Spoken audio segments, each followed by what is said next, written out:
नमस्कार। आकाशवाणी से प्रस्तुत है समाचार प्रभात।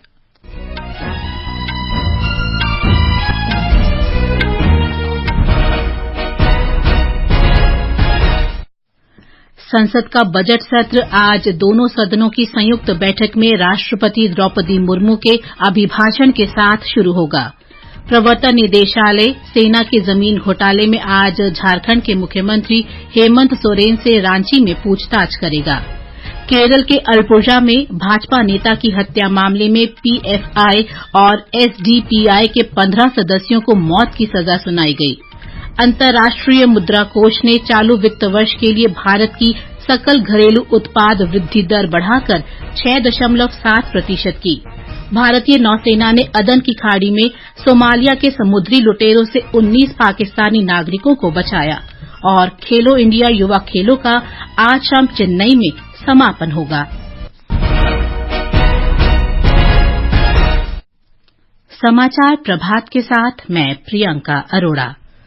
संसद का बजट सत्र आज से शुरू हो रहा है। सत्र की शुरुआत संसद के दोनों सदनों की संयुक्त बैठक में राष्ट्रपति द्रौपदी मुर्मू के अभिभाषण से होगी।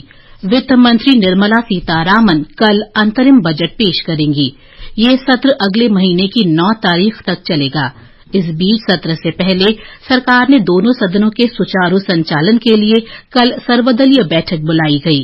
बैठक के बाद संसदीय कार्य मंत्री प्रहलाद जोशी ने कहा कि सरकार नियमानुसार सभी मुद्दों पर चर्चा के लिए तैयार है। राष्ट्रपति अभिभाषण के ऊपर धन्यवाद प्रस्ताव के ऊपर चर्चा होगा। उसके बाद इंटीरियम बजट होगा, जम्मू एंड कश्मीर का बजट होगा और इमरजेंसी कुछ बिल आता है तो वो भी बिल हम ले आने के लिए प्रस्ताव रखा है।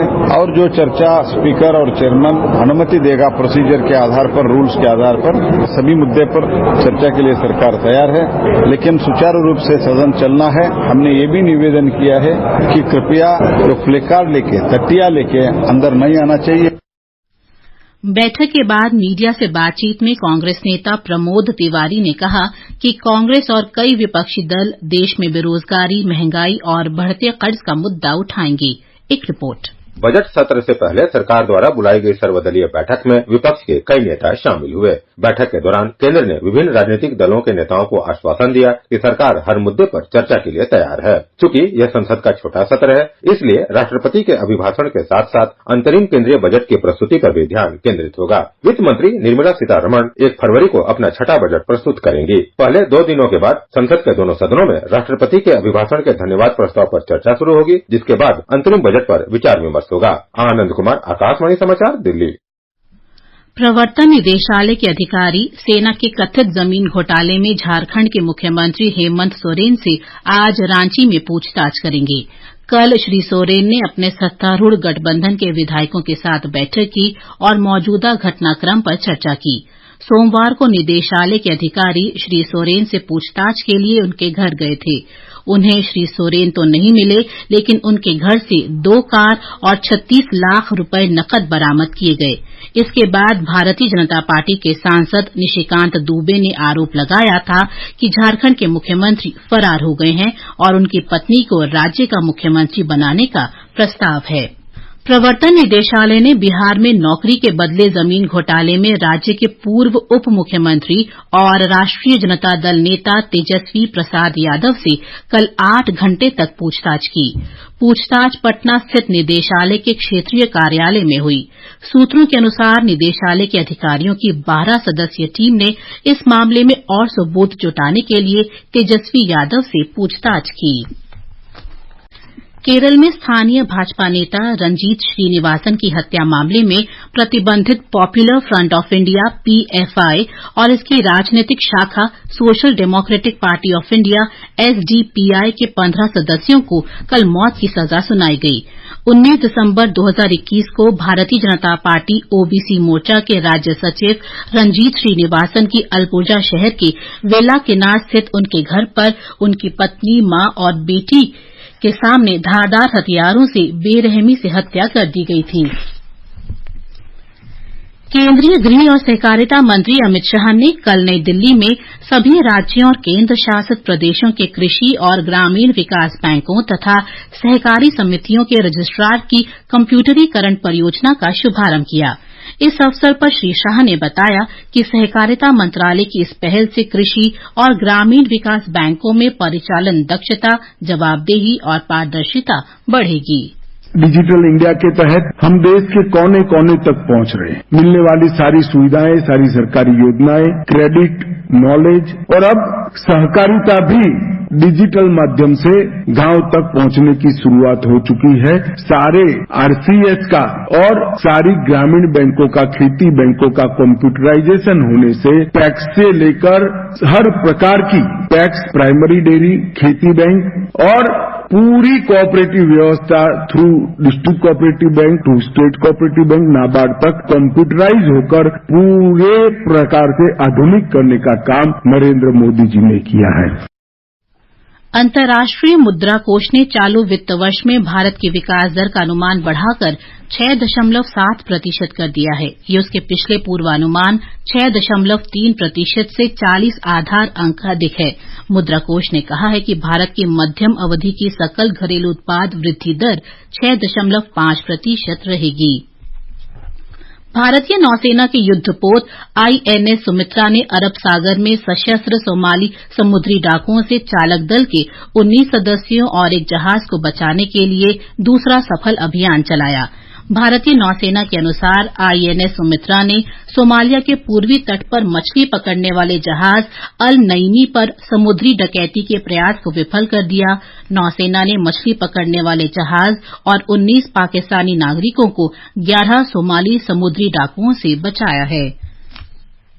विदेश सचिव विनय मोहन क्वात्रा ने भारत और भूटान के बीच बहुमुखी सहयोग पर चर्चा के लिए भूटान के प्रधानमंत्री छेरिंग तोब्गे से मुलाकात की है। विदेश सचिव 29 जनवरी से भूटान की 3 दिवसीय आधिकारिक यात्रा पर हैं।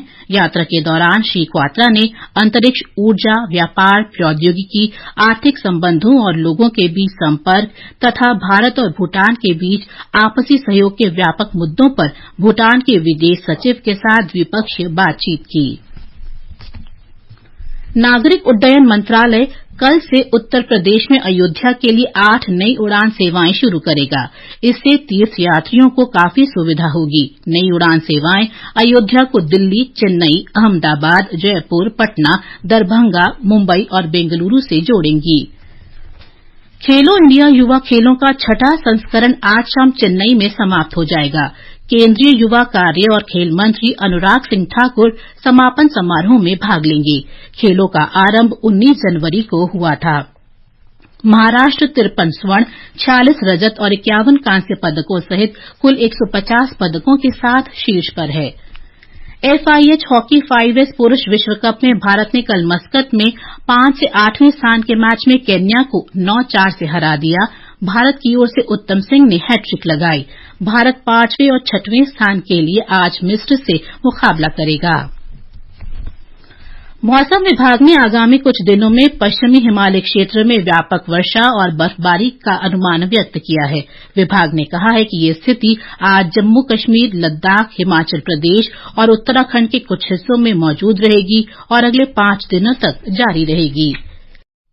और अब आज के समाचार पत्रों की सुर्खियों के साथ हैं फरहत नाज। धन्यवाद प्रियंका।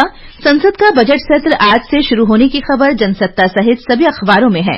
दैनिक जागरण ने बताया है कि सरकार ने किया विपक्ष के साथ खटास खत्म करने का फैसला, पिछले सत्र में निलंबित सांसद होंगे बहाल।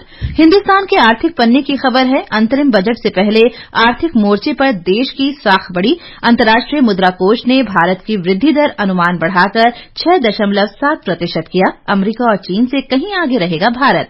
बिहार और झारखंड में राजनीतिक गतिविधियां तेज होने पर भी अखबारों की नजर है। दैनिक जागरण लिखता है, लुका छिपी के बाद झारखंड के मुख्यमंत्री हेमंत सोरेन रांची पहुंचे।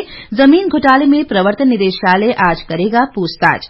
पंजाब केसरी ने सवाल के साथ लिखा है, क्या पत्नी कल्पना सोरेन संभालेंगी गद्दी? जनसत्ता ने बताया है, पटना में ईडी ने रेलवे में कथित नौकरी के बदले जमीन घोटाले में तेजस्वी यादव से 8 घंटे से ज्यादा पूछताछ की।